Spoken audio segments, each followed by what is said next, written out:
lithium would be part.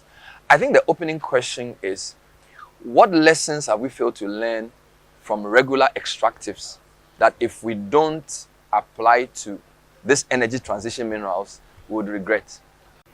The first thing to learn is always to remember that these are non-renewable resources, and therefore the way we exploit them should generate as much value as possible, not only for the current generation, but for future generations.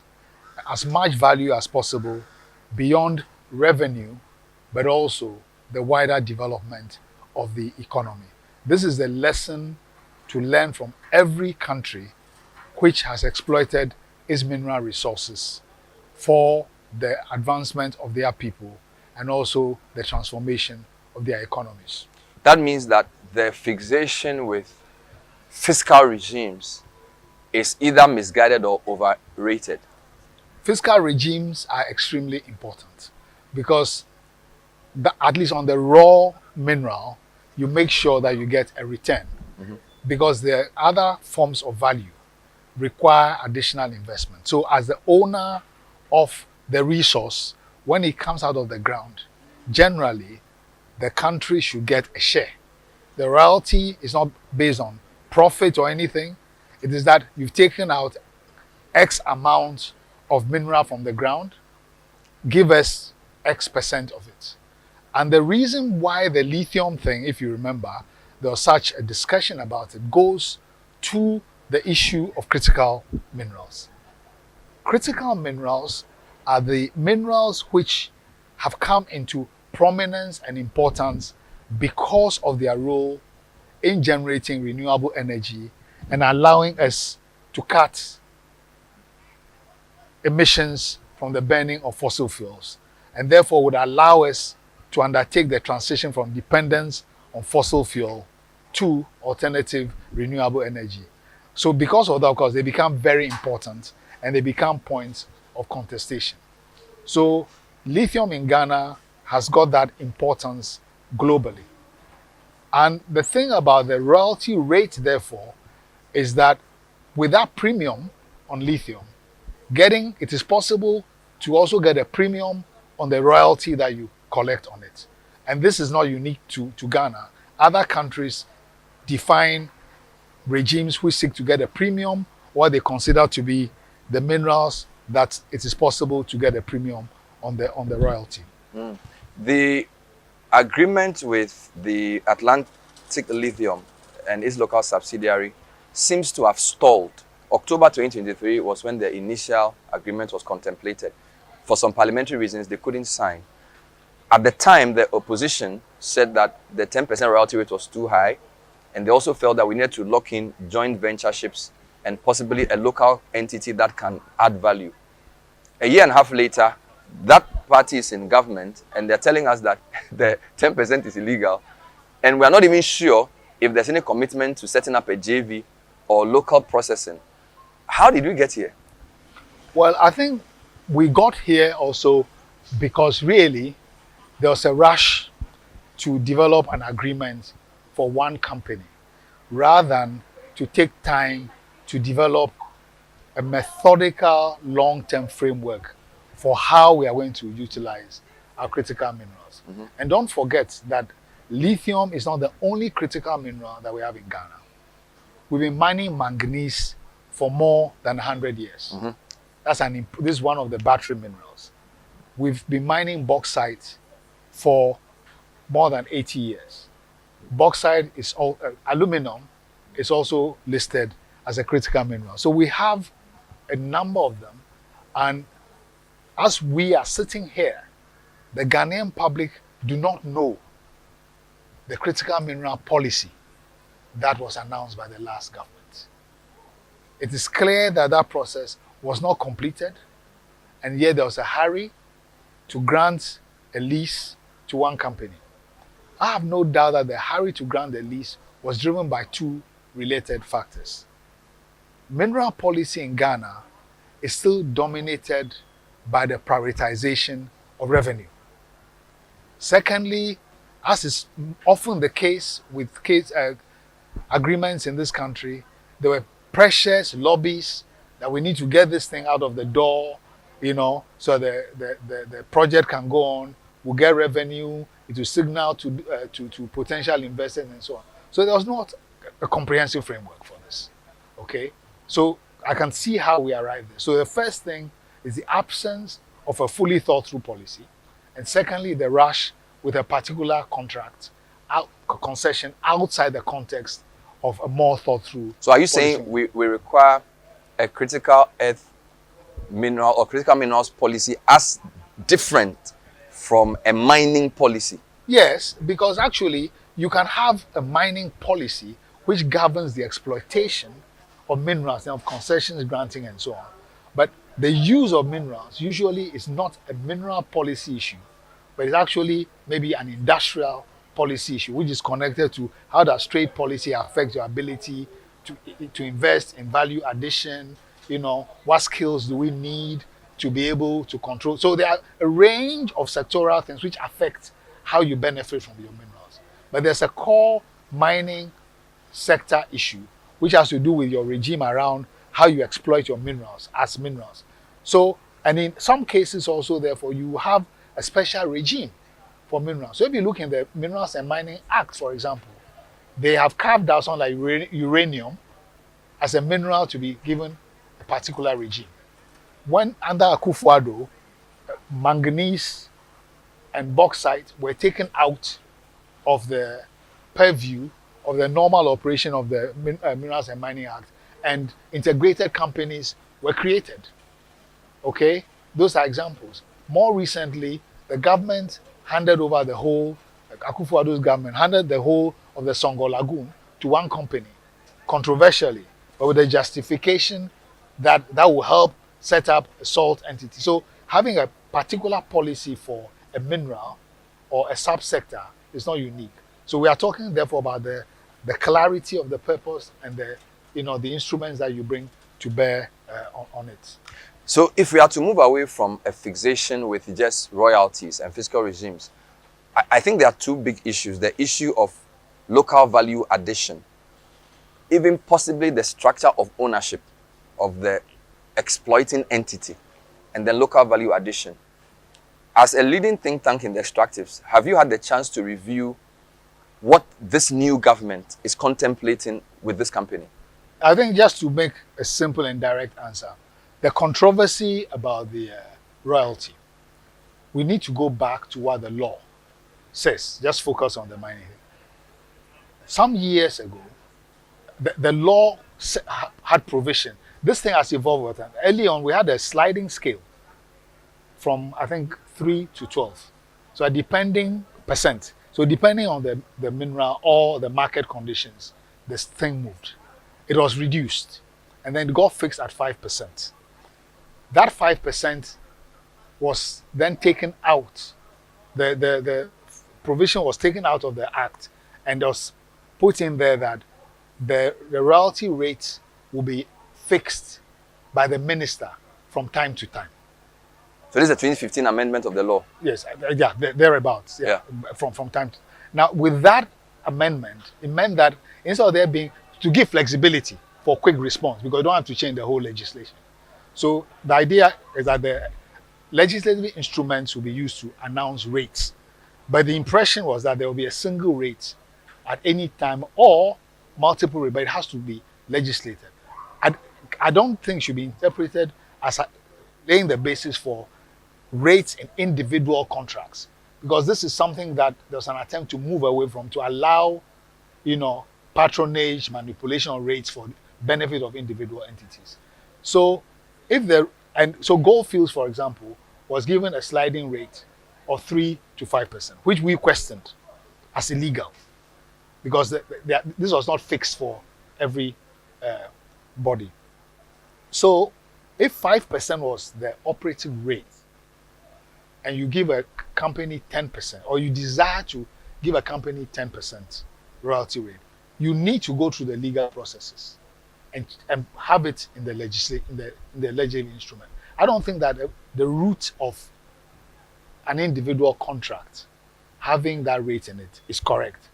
But however, it's become a justification, that legalism has become a justification for what is an economic choice. Because this is a government which controls parliament.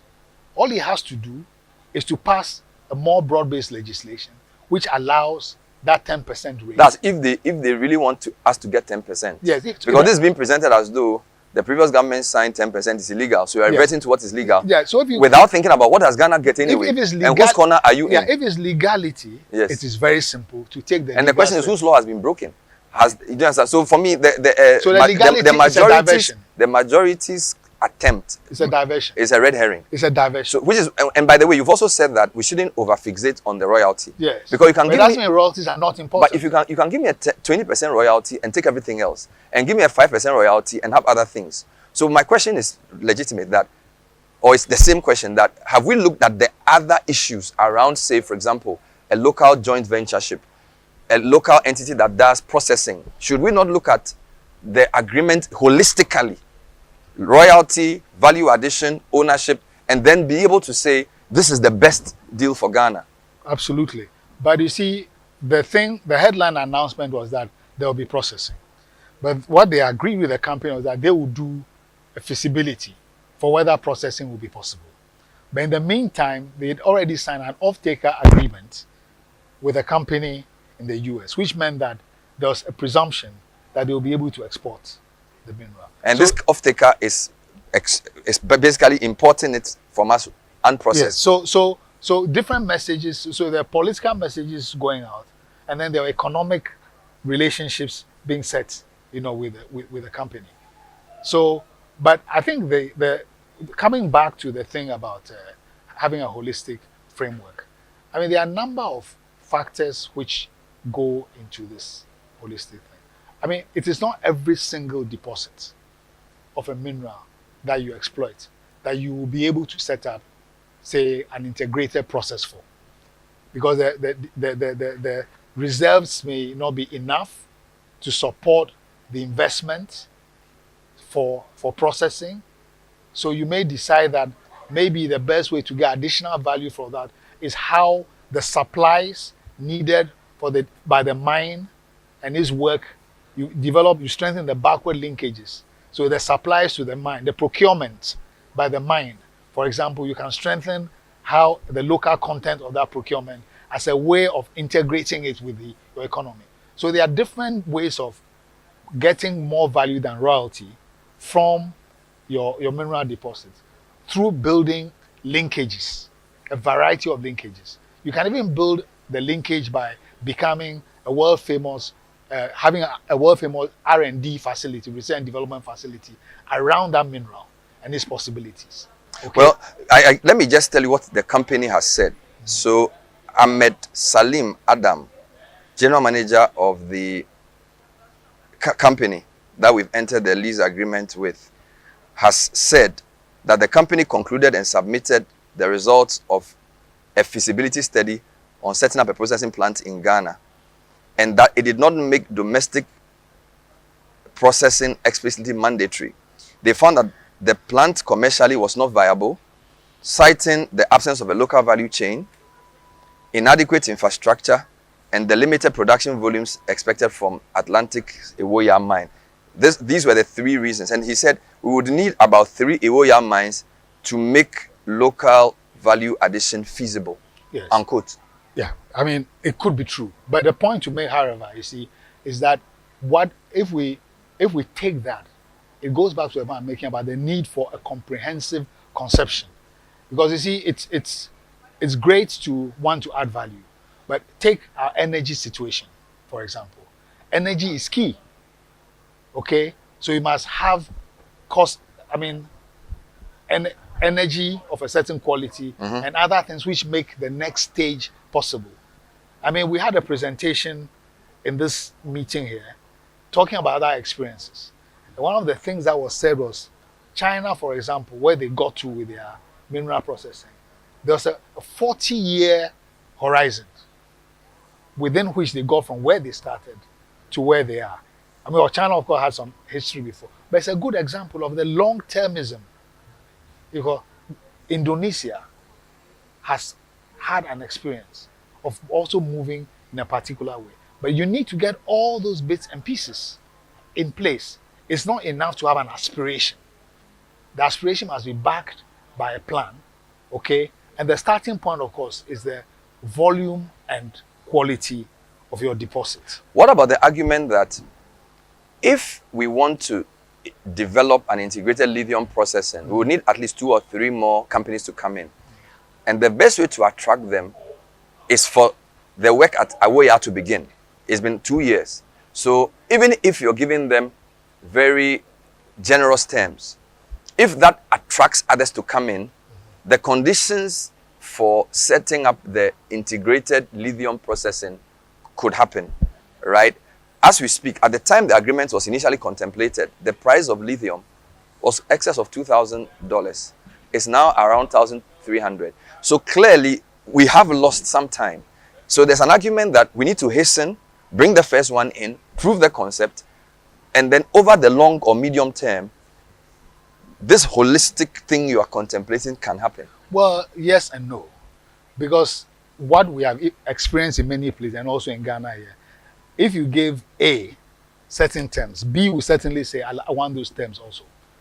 So the terms that we give to the first person must be clearly related to our ambitions, okay? And also, if you have only one mind, it makes sense to make sure you are optimizing your revenue from the royalties, okay? And your plan then allows you to evolve the thing. It brings him back to the point of how this first mind thing was not properly thought through and properly negotiated, which has led to this problem. The other thing is that if you took a slightly regional lens on the thing, Nigeria is producing lithium. There are processes where Chinese are about to set up plants there. I mean, too often, things for which we could be thinking regionally, we're constantly thinking nationally. So your ability to even attract capital for processing may be enhanced if you are sure that you have a wider base for your process. So the DRC, Democratic Republic in Congo, and Zambia, for example, they share borders. They have cobalt, they have copper. They have come together to have a development plan for how they work together to add value to their cobalt and their copper. Okay, they've chosen not to compete, but to harness the possibilities of scale and cooperation. So there are many pathways, but the starting point is how thoroughly have you thought about what you are doing and the pathways that you want to. My goal for coming here, and that applies also to how we're approaching the manganese, we're approaching the bauxite, because GUIDEC has been going round and round and round with claims about an integrated aluminum industry. We are not seeing. My goal for coming here was to see case studies of specific countries and how they are handling aspects of their critical mineral value chains. So you mentioned, for example, DRC, where there's a Center for Excellence for Batteries. I'll be speaking to Professor Kalele about this. South Africa as well, an organization called AfriVolt, speaking to them as well. It would be interesting to talk to somebody from outside Africa, because I heard the Indonesian Prime Minister talking about what they wanted to do with tin and manganese. And this was in a Western country, saying that they decided to ban the raw export of those products because they felt that the value addition imperative was now or never. So I'm going to sort of go into those, but I just wanted your final take on what should happen in Ghana now. All right? What should civil society and the public be demanding for? Because this government has a super majority. They seem to be saying that we will renegotiate the deal, but we are not very sure if it's based on a developmental state model or a crony capitalism agenda. So I'm not really sure what the public should be asking their MPs in relation to this lithium deal. Yeah. Immediately on the royalty, I think they should not kid us. That's a legality issue. They can use the law to maintain the 10%. 2, across the continent, there's a consensus, including even from the last government, that we should move away from exporting raw minerals to having mechanisms that use minerals as a basis for industrialization, value addition, job creation, and so on and so forth, which is about building, linkages backwards and forward. I think that agenda should be the basis of how we go forward around the lithium. It may have regional dimensions, but we have to go forward that. And that also requires, therefore, that in this moment when there's a lot of interest in critical minerals, we take a deep breath and develop a proper strategy for the exploitation of Ghana's critical minerals. Because late last year, an African framework, the African Green Mineral Strategy, was developed, which is pointing to some of the ways in which countries can work together.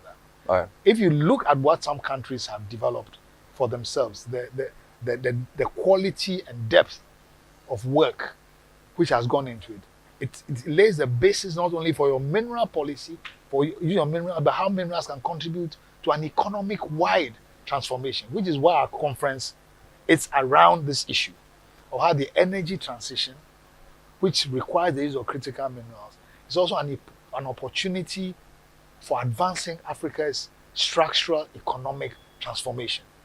And that really, in a microcosm, is what the Ghana project around critical minerals should also be about. And we're coming to you from the sidelines of the first meeting of this international consultation on energy transition, critical minerals, and structural economic transformation. When we come back, we'll breeze through 3 case studies: South Africa,